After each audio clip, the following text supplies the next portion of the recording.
The stars looked beautiful from the observation deck of Sol Station. Ambassador Hyun-ki stood there watching Earth spin slowly below. Tomorrow he would leave this view behind.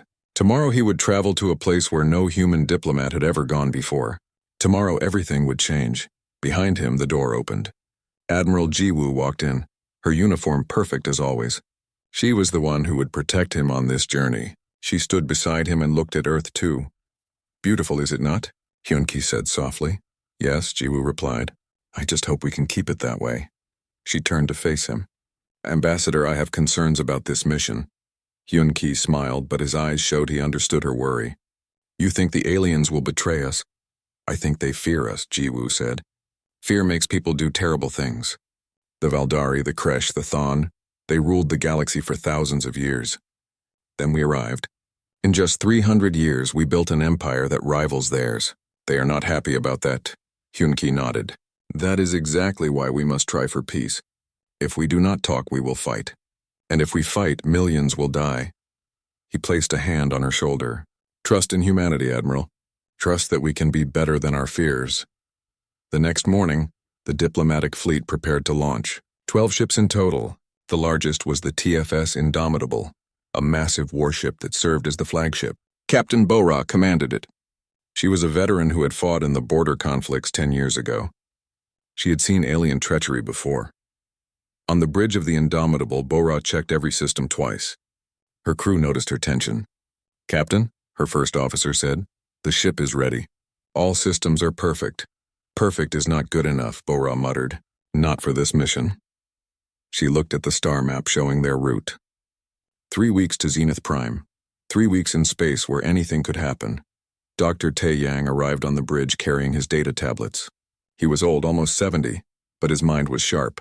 He had spent 40 years studying alien cultures. He believed this peace conference could work. "Captain Bo-ra," he said cheerfully, "I have prepared cultural briefings for the crew. It is important that we understand our hosts." Bo-ra gave him a hard look. "Doctor, the only thing I need to understand is how to keep everyone alive if things go wrong." Tae-yang's smile faded. "You really think they will attack us during peace talks?" "I think," Bo-ra said slowly, "that we should be ready for anything." The fleet launched exactly on schedule. Billions of people across human space watched on their screens. Children waved at the cameras. Old veterans saluted.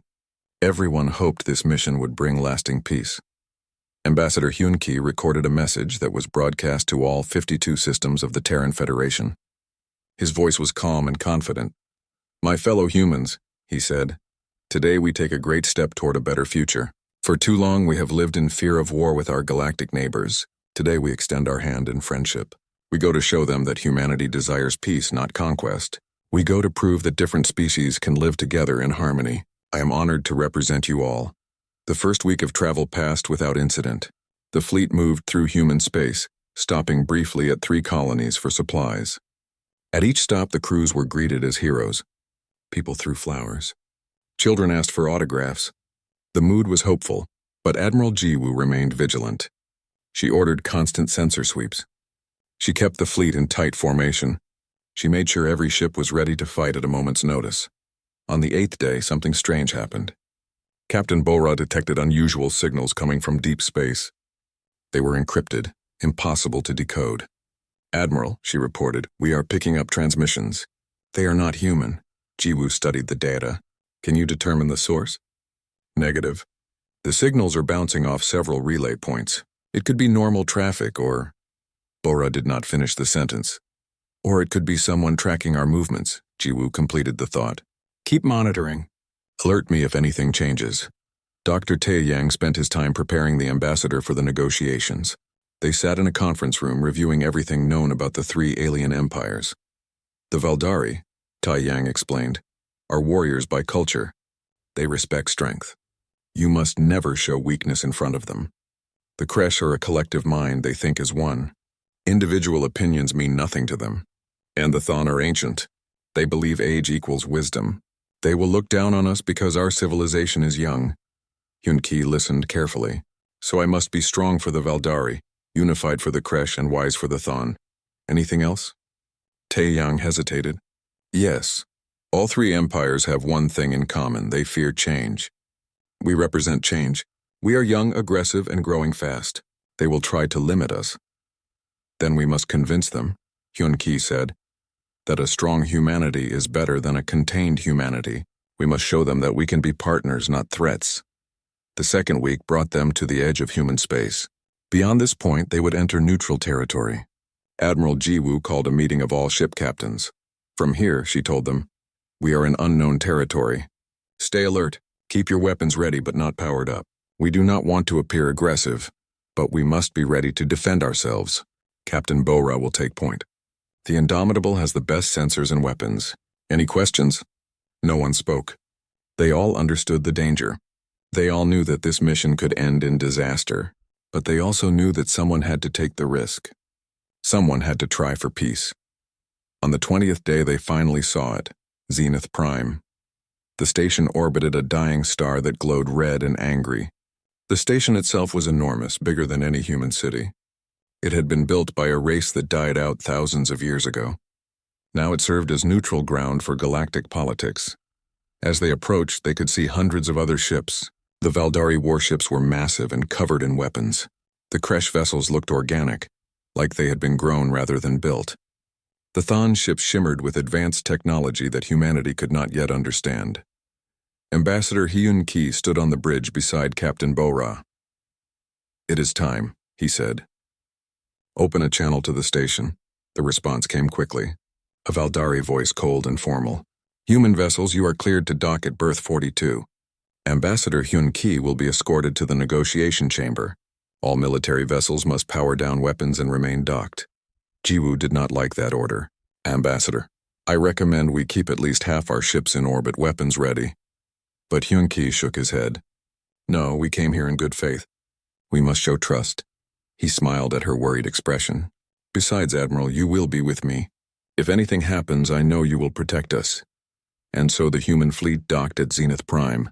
They powered down their weapons. They sent their ambassador into the station with a small security team. They believed in peace. They had no idea what was coming. Zenith Prime was unlike anything the humans had ever seen. The corridors were vast and ancient, carved from metal that no longer existed in the galaxy. Strange lights flickered overhead, powered by technology humanity did not understand. As Ambassador Hyun-Ki walked through the station with his escort, he felt very small. Dr. Tae-Yang walked beside him, his eyes wide with wonder. Admiral Jiwoo followed close behind, her hand never far from her weapon. 20 human guards surrounded them, but they looked nervous. This was enemy territory, no matter what the politicians called it. The negotiation chamber was enormous. A circular room with a high ceiling that disappeared into darkness. Around the edge stood representatives from dozens of alien species. Some looked almost human. Others were so strange that Tae-Yang could barely identify which end was the head. At the center of the room sat 3 thrones. On the left, a massive Valdari warrior in heavy armor. His skin was red like blood and his eyes glowed yellow. On the right, a Kresh speaker, a single individual who represented billions of connected minds. In the middle, a Thon elder who looked like living crystal, ancient and cold. The Thon spoke first. Its voice echoed strangely, like music played backwards. Ambassador Hyun-Ki of humanity. You are recognized. State your purpose, Hyun-Ki stepped forward. He had practiced this speech 100 times. Honored representatives of the Galactic Council. We come seeking peace. Humanity has grown quickly, yes. We have claimed new worlds and built great fleets, but we did so only to defend ourselves. We do not seek conflict with our neighbors. We seek cooperation. The Valdari warrior laughed, a harsh barking sound. Cooperation? You humans expand like a plague. Every year more systems fall under your control. Every year your fleets grow stronger. You speak of peace, but you prepare for war. We prepare for defense, Hyun-Ki replied calmly. The galaxy is dangerous. Surely you understand the need to protect our people. The Kresh speaker tilted its head. When it spoke, 1,000 voices echoed as one. Defense, aggression. To us, they are the same. Your species is chaotic. You cannot achieve consensus. This makes you unpredictable. Unpredictable species are dangerous, and so the talks began. They lasted for 3 days. Each day, Hyun-Ki presented proposals for cooperation. Each day, the 3 empires made demands. Give up 12 colonies. Submit to weapons inspections. Accept limits on fleet size. Agree to council supervision of human expansion. Each night, Hyun-Ki returned to the Indomitable exhausted. They are not negotiating, he told Admiral Ji-woo. They are dictating terms. They want us weak and dependent. Then we should leave, Ji-woo said. This is a waste of time. No, Hyun-Ki insisted. Not yet. Tomorrow I will present our counter-proposal. If they reject it, then we leave. But we must try. Meanwhile, Captain Bora was growing more worried.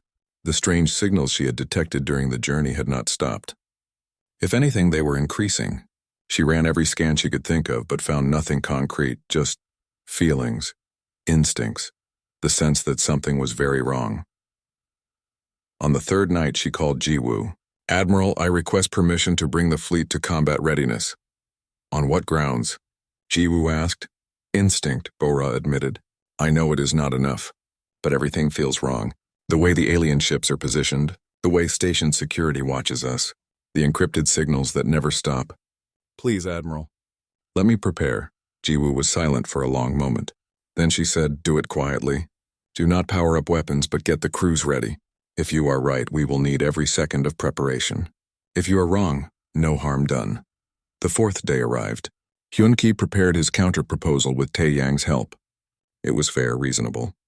Humanity would accept oversight on some military programs in exchange for equal representation in the Council. They would limit expansion in certain sectors if the three empires did the same.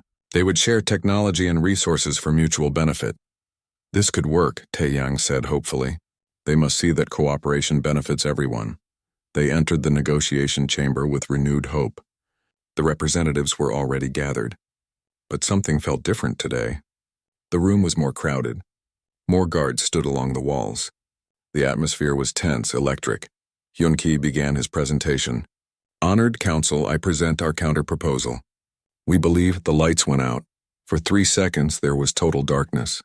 Then emergency lights flickered on, bathing everything in red. Alarms began to wail, and Hyun-Ki saw something that made his blood freeze. The alien representatives were gone. In their place stood soldiers, hundreds of them, wearing the colors of the three empires, their weapons already raised and pointing at the humans. Admiral, one of the human guards shouted into his communicator. We are under attack. I repeat, he never finished. Energy weapons filled the room with light and heat.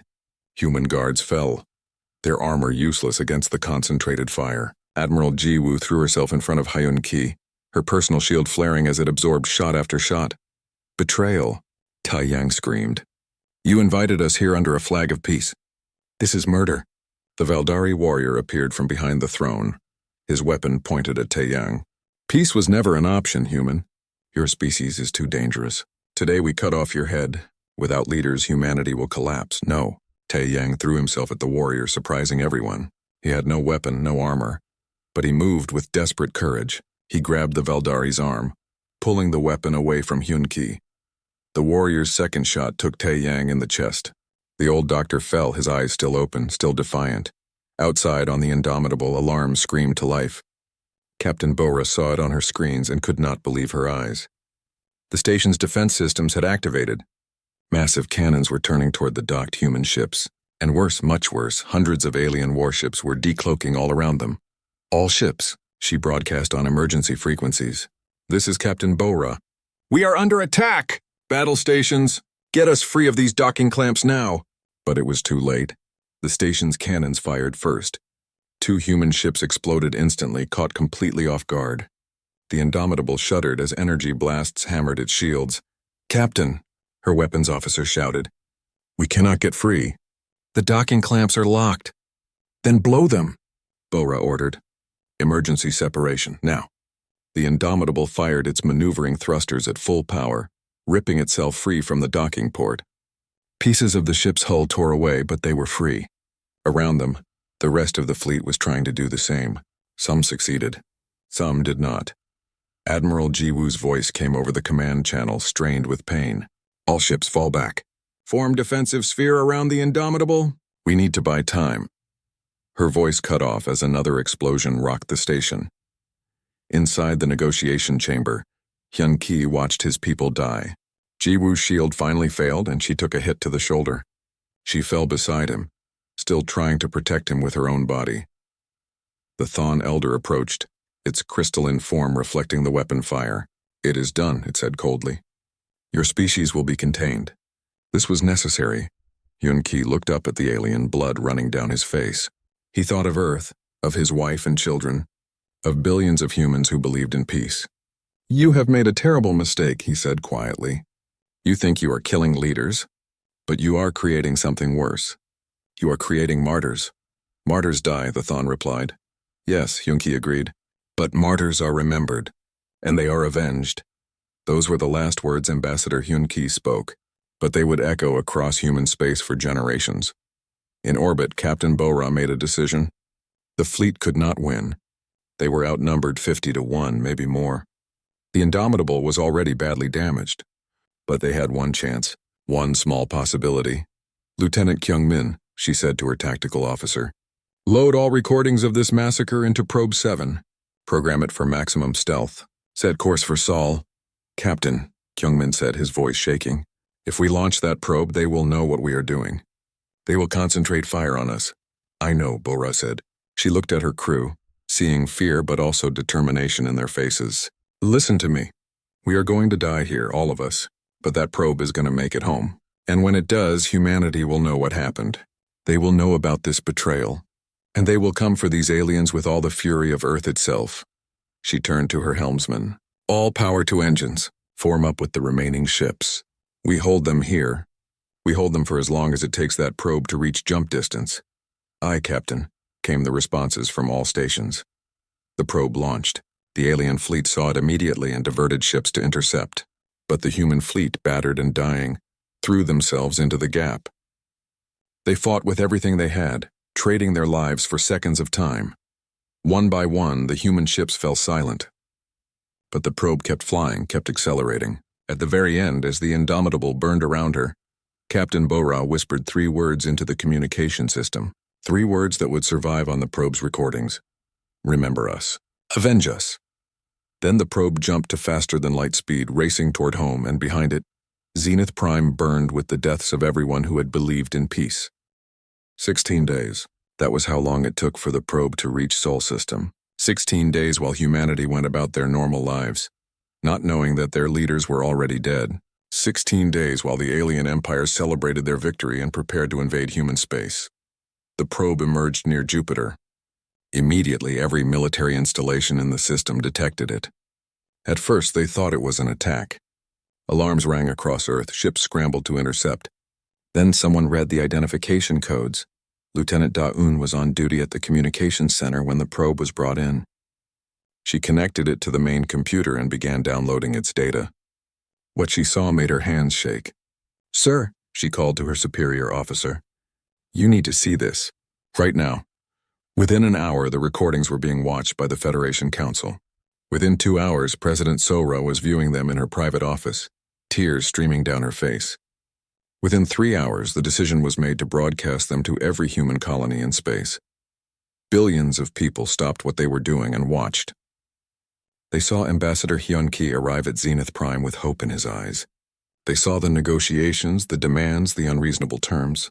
They saw the lights go out. They saw the betrayal. They watched Dr. Taeyang die protecting his friend. They watched Admiral Jiwoo fall defending her ambassador. They heard Hyun-Ki's last words about martyrs and vengeance. They saw the space battle, the desperate fight, the sacrifice of the Guardian Division. And at the very end, they heard Captain Bo-Ra's final message. Remember us. Avenge us. The reaction was immediate and universal. Rage swept through human space like a wildfire. People poured into the streets. They demanded action. They demanded justice. They demanded war. On Earth, in the Federation Assembly, President Sora stood before the gathered representatives. Her face was hard as stone. Her voice was cold as space itself. My fellow humans, she began, we sent our best and brightest to seek peace. We extended our hand in friendship, and that hand was cut off. Our ambassadors were murdered. Our ships were destroyed. Our trust was betrayed. She paused, letting the silence fill the chamber. The alien empires believed they could destroy us by killing our leaders. They believed we would collapse without direction. They were wrong. They have not killed our spirit. They have awakened it. I hereby declare a state of total war against the Valdari Imperium, the Kresh Collective, and the Thon hierarchy. Every shipyard will build warships. Every factory will produce weapons. Every citizen will contribute to the war effort. We will not stop until justice is served. We will not rest until those responsible pay for their crimes. The vote was unanimous. 52 star systems spoke with one voice.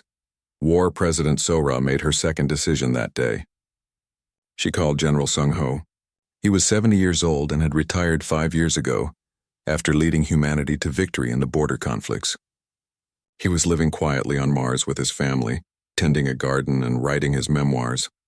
"General," Sora said when his face appeared on her screen, "we need you." Sung Ho looked at her for a long moment. His eyes were tired but still sharp. "I watched the recordings," he said quietly. "I knew Hyun Ki. We served together in the early days. He was a good man who believed in peace." He straightened in his chair. "When do I start?" "Today," Sora replied. "I am giving you complete authority over military operations. Build me an army, General. Build me a fleet, and then use them to burn those 3 empires to ash." Sung Ho arrived on Earth 2 days later. He walked into the war room and found it full of officers arguing. They were debating defensive strategies, talking about protecting human colonies, discussing how to survive the coming invasion. "Stop," Sung Ho said. The room fell silent. "You are thinking like victims." "We are not victims. We are predators now. We are not going to defend our territory. We are going to take theirs." One of the admirals spoke up. "Sir, that is suicide." "They outnumber us 10 to 1. If we attack, we will be destroyed." "Numbers mean nothing," Sung Ho replied. "The aliens think they know us. They think we are peaceful diplomats who will roll over when threatened. They are wrong. We are survivors. We are fighters. And we are going to show them what happens when you betray humanity." He turned to a younger officer. Commander Jae-hoon was only 32, but he had a reputation as a brilliant tactical mind. He had also lost his sister at Zenith Prime. She had been one of the security guards protecting Ambassador Hyun Ki. "Commander," Sung Ho said, "I want you to plan an offensive. Not one attack. 3 simultaneous attacks on the home systems of all 3 empires. Hit them where they feel safe. Show them that nowhere is beyond our reach." Jae-hoon's eyes lit up with cold fire. "Yes, sir. Give me 2 weeks." While the military planned, the rest of humanity mobilized. Every shipyard worked around the clock. New designs were created, tested, and put into production. Engineer Ha-yoon, a young genius from the Mars shipyards, developed weapons that pushed the boundaries of physics. Her kinetic bombardment system could destroy a city from orbit. Her swarm drones could overwhelm any defense system. Scientist Kyung-soo led a team that reverse-engineered captured alien technology. They created new ship designs that combined human innovation with alien science. The result was vessels faster, stronger, and deadlier than anything seen before. But the most important work was happening in secret. Kyung-soo had been studying the Kresh for years. He understood their greatest strength, the psychic bond that connected all Kresh minds into one collective consciousness. And he believed he had found a weakness. "If I am right," he told General Sung Ho, "we can disrupt their connection, break the bond, make them individuals again. They will not know how to function." "How long until you have a working prototype?" Sung Ho asked. 60 days, Kyung-soo replied. "Maybe less if I can get more resources." "You have unlimited resources," Sung Ho told him. "Whatever you need. Make it work." 90 days after the massacre at Zenith Prime, the first wave of the new Terran Armada was ready. 3 massive fleets, each with 100 ships. They were not pretty. They were not elegant. They were built for one purpose: war. General Sung Ho stood on the bridge of his flagship, the TFS Retribution. Around him, captains and admirals waited for orders. He thought about Hyun Ki, about Taeyang, about Jiwoo and Bora, about every soul lost at Zenith Prime. "Today," he said, his voice broadcast to every ship in the fleet, "we begin. The aliens thought they could kill our leaders and break our spirit. They believed we would hide in fear. They were wrong. Today we show them what humanity truly is. Today we bring the wrath of Earth to their worlds." He raised his hand. "All fleets, jump on my mark." Target coordinates confirmed. Rules of engagement: total war. No mercy for those who showed us none. For Hyun Ki. For Taeyang. For Jiwoo and Bora. For every human who died believing in peace. 300 ships powered up their jump drives. Their crews were ready. They carried with them the rage of billions. They carried the promise of vengeance. Commander Jae-hoon stood at his station thinking of his sister. He had her picture in his pocket. He touched it once, then focused on his screens. Admiral Hai-jin, who had served under Admiral Ji-woo, gripped her command chair. She had vowed to make the aliens pay. Today, she would start keeping that vow. In the engine rooms, crews checked their systems one last time. In the weapon bays, gunners loaded ammunition. In the medical centers, doctors prepared for casualties. Everyone knew this was a one-way trip for some of them. Nobody cared. They were humanity, and humanity did not forgive betrayal. "Mark," General Sung-ho said quietly. 300 ships vanished into faster-than-light space. They were heading toward the 3 greatest empires in the galaxy. The empires were not ready. They had no idea what was coming. On Earth, President Sora watched them go. She stood at the window of her office, looking up at the stars. Somewhere out there, beyond the light of Sol, the war had begun. "Let them burn," she whispered. "Let the stars themselves burn with our fury." And burn they would. The Valdari fortress world of Kralos had stood unconquered for 5,000 years. Its massive defense stations could destroy entire fleets. Its orbital platforms bristled with weapons. Its garrison numbered in the millions. The Valdari believed it was invincible. They were about to learn otherwise. General Sung-ho brought his fleet out of jump space right on top of them. 100 human warships appeared without warning, already firing. The Valdari defense stations never had time to fully activate. Within minutes, 3 of them were destroyed. Commander Jae-hoon watched his tactical display with cold satisfaction. His plan was working perfectly. While the main fleet engaged the defense stations, small strike teams used captured stealth technology to slip past the orbital defenses. Their target was not military installations. It was the planetary shield generators. "Strike Team Alpha reporting," came a voice over the command channel. "Shield Generator 1 is in sight. Beginning attack run." The Valdari finally realized what was happening. Their ships rushed to intercept the strike teams. But human tactics were unpredictable, chaotic. The Valdari followed ancient battle doctrines, rigid and traditional. Against an enemy that fought by the rules, those doctrines worked. Against humanity, they were useless. Strike Team Beta reporting. Generator 2 destroyed. Strike Team Delta reporting. Generator 3 is gone. One by one, the shield generators fell. The planetary defense shield flickered and died. Kralos was naked before the human fleet. "Commander," General Sung-ho said, "you may begin." Jae-hoon activated Engineer Ha-yoon's greatest weapon. 10 ships moved into position over Kralos. Each ship carried massive kinetic bombardment systems. Simple metal rods accelerated to incredible speeds. No explosives. No fancy technology. Just mass and velocity. Physics did the rest. The rods fell like rain. They struck military bases, command centers, weapon factories. Each impact released energy equivalent to a nuclear explosion. The Valdari had never seen anything like it. Their shields could stop energy weapons, but these were just chunks of metal moving very fast. Their armor was useless. Within 6 hours, every major military installation on Kralos was destroyed. The Valdari garrison surrendered. The fortress world that had never fallen in 5,000 years belonged to humanity. General Sung-ho broadcast a message to the Valdari High Command. "This is just the beginning. You murdered our ambassadors. You betrayed our trust. Now you will pay the price. Surrender your leaders for trial or watch your empire burn." The Valdari did not respond. They could not believe what had happened. Kralos was supposed to be invincible. Across the galaxy, Admiral Hai-jin was conducting her own campaign against the Kresh Collective. The Kresh were different from any enemy humanity had faced. They were a hive mind, billions of individuals connected by psychic bonds. They thought as one, moved as one, fought as one. Fighting them was like fighting a single superorganism. But scientist Kyung-soo had given Hee-jin a weapon. The severance device. It was not a gun or a bomb. It was a transmitter that broadcast a specific frequency. That frequency disrupted the psychic bonds connecting the Kresh minds. Admiral Hai-jin brought her fleet to the Kresh home system. The Kresh were ready. 1,000 ships waited in perfect formation. They moved with absolute coordination. No human fleet could match that level of organization. Hee-jin did not try to match it. Instead, she activated the severance device. The effect was instant and terrible. The psychic bonds connecting the Kresh shattered. For the first time in their species' history, they were individuals. They had never been alone before. They did not know how to function. The perfect formation collapsed into chaos. Ships collided, some fled. Others fired randomly. The Kresh were experiencing individual fear and panic, emotions they had never felt before. All ships, Admiral Hyojin ordered, begin boarding operations. I want prisoners. I want them to remember this day forever. Human Marines stormed Kresh vessels. The Kresh tried to fight, but they were confused, disoriented. They kept reaching out with their minds, trying to reconnect to the collective. But the connection was gone. They were alone.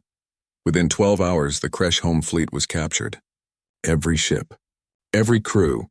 The Kresh collective, which had dominated this region of space for 3,000 years, was broken. But the Thon hierarchy was not going to surrender without a fight.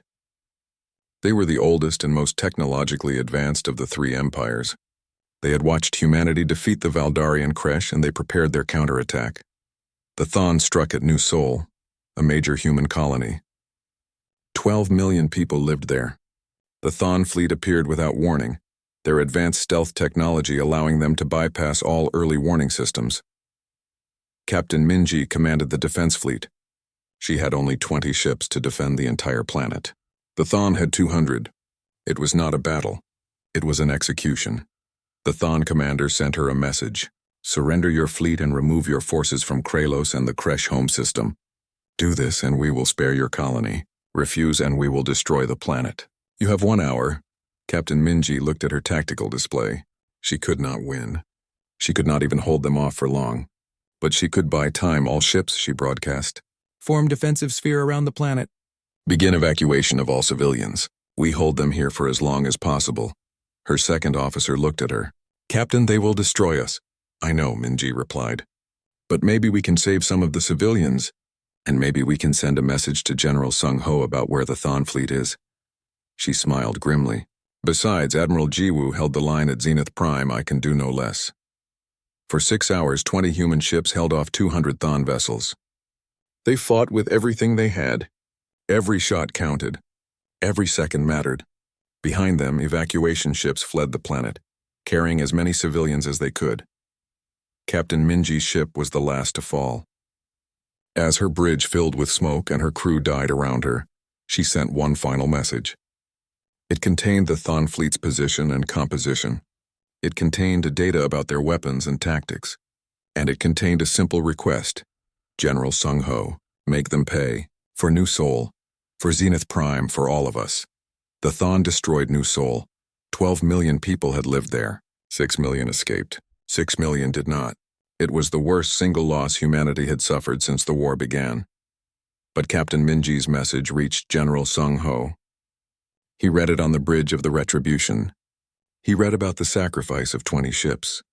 He read about 6 million dead. He looked at the tactical data she had sent. The Thon fleet had moved to intercept human forces near the Kresh home system. They thought they could catch humanity between their fleet and the Kresh defenses.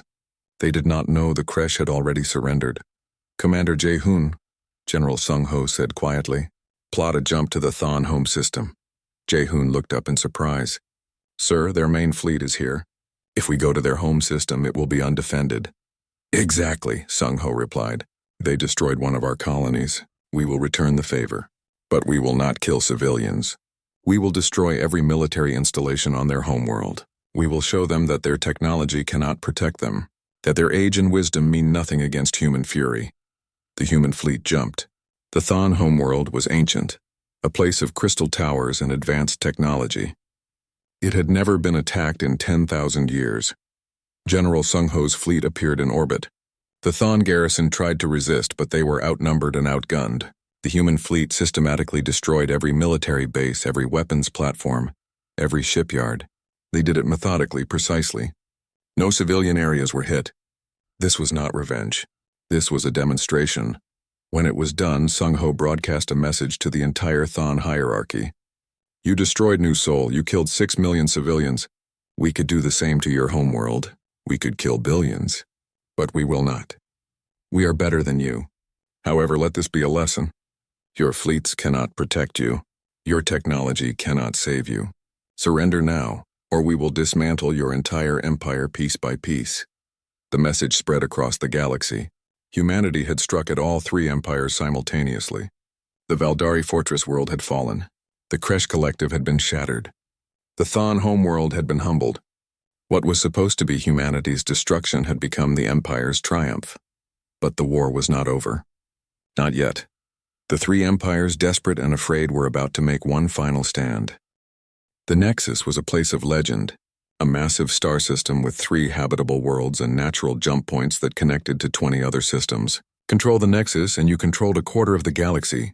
For 5,000 years, the 3 empires had shared control of it. Now facing defeat, they gathered their remaining forces there for one final battle. Over 3,000 ships assembled at the Nexus. Valdari warships, their crimson hulls scarred from previous battles. Kresh vessels, partially repaired but still struggling without their collective consciousness. Thon cruisers gleaming with advanced technology. It was the largest fleet ever assembled by the 3 empires. General Sung Ho received the intelligence reports and smiled grimly. The aliens were making a final stand. Good. It would end this war in one decisive battle. But Commander Jae-hoon had concerns. He stood before the general in the war room, his tactical displays showing the enemy position. "Sir," Jae-hoon said, "if we attack head-on, we will win, but the casualties will be enormous. Maybe half our fleet. We need a better way. What do you suggest?" Sung Ho asked. Jae-hoon pulled up a new tactical display. It showed the Nexus system with all its natural features. The 3 worlds. The asteroid fields. The dense nebula that made sensors unreliable. We use their strength against them, Jae-hoon explained. They have 3,000 ships in a tight defensive formation. They are expecting a frontal assault, so we give them one. But it will be a feint. Our main force will use captured alien stealth technology to hide in the nebula. When the enemy commits to stopping our frontal attack, we hit them from behind. Sung Ho studied the plan. It was audacious. It was risky. If the stealth force was detected too early, they would be destroyed. But if it worked, they could end the war. Who will lead the stealth force? Sung Ho asked. Commander Yuna, Jae-hoon replied. She commands the Indomitable II, the new flagship we built to replace Captain Bora's ship. She served under Admiral Ji-woo. She understands sacrifice and the frontal assault? Sung Ho asked. Jae-hoon met his eyes. I will lead it myself. My sister died at Zenith Prime. I will make sure her sacrifice was not in vain. No, Sung Ho said. I will lead the frontal assault. You are too valuable. You will coordinate the overall battle from here. He paused. Besides, I am old. If I die making sure humanity wins, that is a good death. The plan was set. The human fleet split into 2 forces. General Sung Ho took 1,500 ships for the frontal assault. Commander Yuna took 800 ships for the stealth force. Another 200 remained in reserve. Yuna stood on the bridge of the Indomitable II. It was a beautiful ship, built with all the lessons learned from the war.